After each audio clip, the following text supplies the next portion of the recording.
अमूमन पुलिस और अपराधी का रिश्ता तुम डाल डाल हम पात पात वाला ही रहता है। साथ ही यह भी कहा जाता है कि खूंखार डाकुओं के सीने में मोहब्बत या उससे भरा दिल नहीं धड़कता है। डाकू क्रोधी, सनहरी, बेरहम होते हैं जो सिर्फ और सिर्फ लूटपाट, मार काट यानी कत्लेआम में ही विश्वास करते हैं। इन तमाम कहावतों को दुनिया भर में कुख्यात और 100 साल के इतिहास में सबसे खूंखार रहे सुल्तान सिंह उर्फ सुल्ताना डाकू ने फरेब झूठा करार दिया था। नमस्कार दोस्तों, इस वक्त आप बने हुए हैं YouTube channel state mirror Hindi के खास कार्यक्रम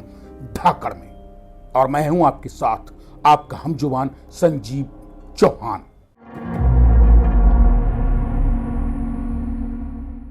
आज की इस खास कड़ी में बेबाक जिक्र कर रहा हूं सुल्ताना डाकू का, उस सुल्ताना डाकू का जिसका जन्म 1890 के दशक में पश्चिमी उत्तर प्रदेश के मुरादाबाद जिले में बंजारा भांतु समुदाय में हुआ माना जाता रहा है। वही भांतु समुदाय जो आज भी सड़क किनारे डेरा डालकर लोहार की तरह जिंदगी बसर कर रहा है और खुद को वीर शिरोमणि महाराणा प्रताप का वंशज बताता है। जिक्र उसी सुल्ताना डाकू का जिसे गिरफ्तार करने के लिए ब्रिटेन से फ्रेडी यंग नाम के उस जमाने के सबसे खूंखार तजुर्बेकार युवा पुलिस अफसर को इंग्लैंड से भारत बुलाया गया था। आज के धाकड़ में जिक्र कर रहा हूं उसी खौफनाक और पुलिस व कानून की नजर में बेरहम खूंखार मोस्ट वांटेड सुल्ताना डाकू का, जो डकैतियों में हाथ आए लूट के पूरे माल को जस का तस गरीबों में बांट देता था। अब से करीब 98 साल पहले इंग्लैंड से सुल्ताना डाकू को पकड़ने के लिए भारत बुलाए गए ब्रिटिश पुलिस अफसर फ्रेडी यंग ने 23 जून 1923 को जिंदा दबोच भी लिया,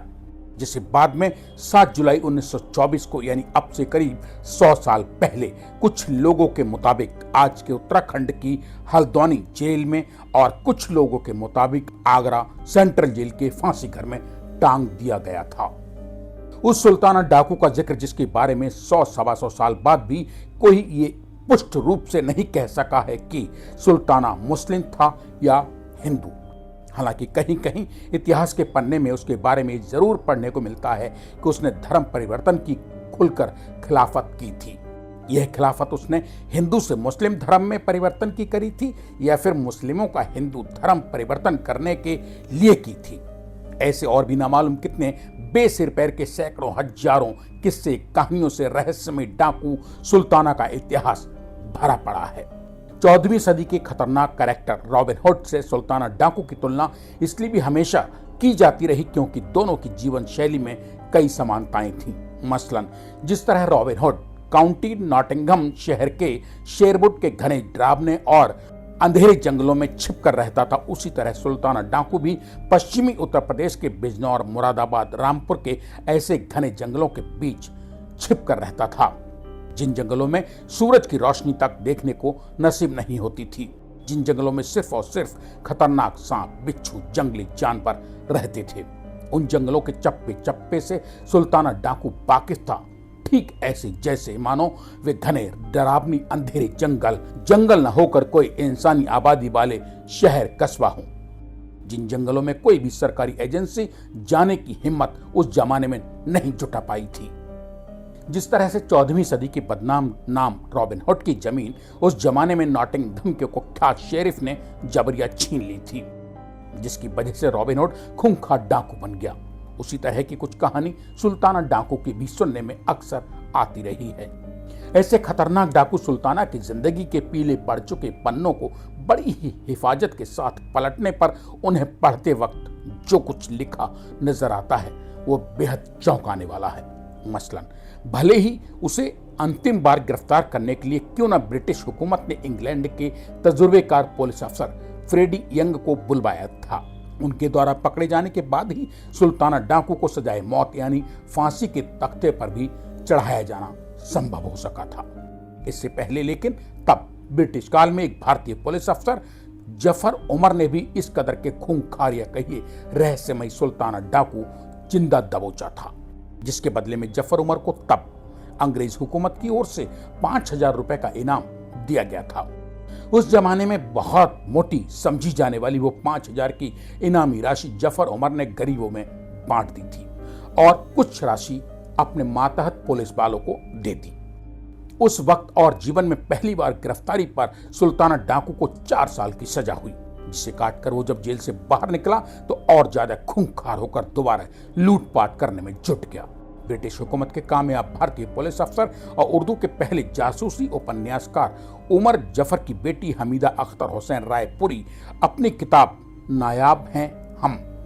में अपने पुलिस अफसर पिता की इन तमाम हैरान करने वाली जानकारियों के बारे में बेबाकी से लिखती भी हैं। जफर उमर द्वारा कालांतर में लिखे गए नॉवेल नीली छतरी का मुख्य पात्र भी यही सुल्ताना डाकू था। सुल्ताना डाकू के बारे में कहीं कहीं दुनिया के मशहूर अंग्रेज शिकारी जिम कॉर्बेट द्वारा भी लिखा हुआ पढ़ने को मिलता है। ऐसा सुल्ताना डाकू जिसकी गिरफ्तारी के लिए ब्रिटिश हुकूमत ने अब से 100 साल पहले इंग्लैंड से कोई तेज तर्रार पुलिस अफसर भारत बुलवाया हो, उसकी खासियतों से इतिहास भरा पड़ा है। मसलन सुल्ताना डाकू जब कहीं भी और जहां भी डाका डालने जाता था तो चिट्ठी लिखकर पहले उस घर या जगह वालों को पूर्व लिखित सूचना भेजता था कि सुल्ताना डाकू और उसका गिरोह फला तारीख को फलानी जगह इतने बजे डाका डालने पहुंचेंगे। इसके बाद भी मगर सुल्ताना के खौफ का ही कमाल था कि जिसकी यहाँ डकैती पड़नी होती थी वो पुलिस अफसर को सूचना नहीं देता था। पीड़ित को सुल्ताना के हाथों लुटना मंजूर था, मगर पुलिस को सुल्ताना के अपने यहाँ आकर डकैती डालकर अपनी अकाल मौत सुल्ताना के हाथों बुलवाना कतई मंजूर नहीं था, क्योंकि सुल्ताना के बारे में ये भी मशहूर था कि जहां से उसे लूट का माल आसानी से मिल जाता था वहां वो कोई खून खराबा नहीं करता था। विरोध की जाने पर सुल्ताना डाकू और उसके साथी इस कदर की मौत देते थे जिसे देखकर पुलिस की भी रूह कांप जाती थी। पलक झपकते ही भेष बदलकर पुलिस और पुलिस के मुखबिरों को चकमा देने में माहिर सुल्ताना डाकू की एक और रूह कपा देने वाली आदत थी कि वो जिसका या जिनका भी कत्ल करता उन लाशों के एक हाथ की 3 उंगलियां जरूर काटकर अपने साथ ले जाता था। इसके पीछे क्या टोटका या वजह रही, ये राज सुल्ताना की मौत के साथ ही अब से 100 साल पहले दफन हो चुका है। भले ही सुल्ताना डाकू को अंग्रेज पुलिस अफसर फ्रेडी यंग ने ही भारत आकर क्यों न गिरफ्तार किया हो, मगर सुल्ताना डाकू को फांसी के फंदे पर लटकाए जाने के वक्त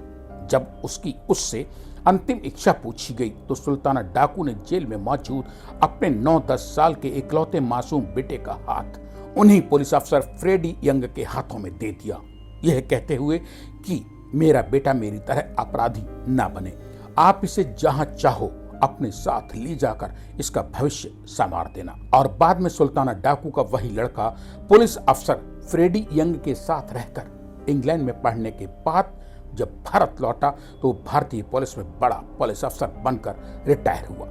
सोचिए, ऐसे सुल्ताना डाकू के सीने में भी प्यार भरा किसी महिला का दिल हर वक्त धड़का करता था, और वो थी चंबल की डाकू हसीना महिला डाकू पुतली बाई,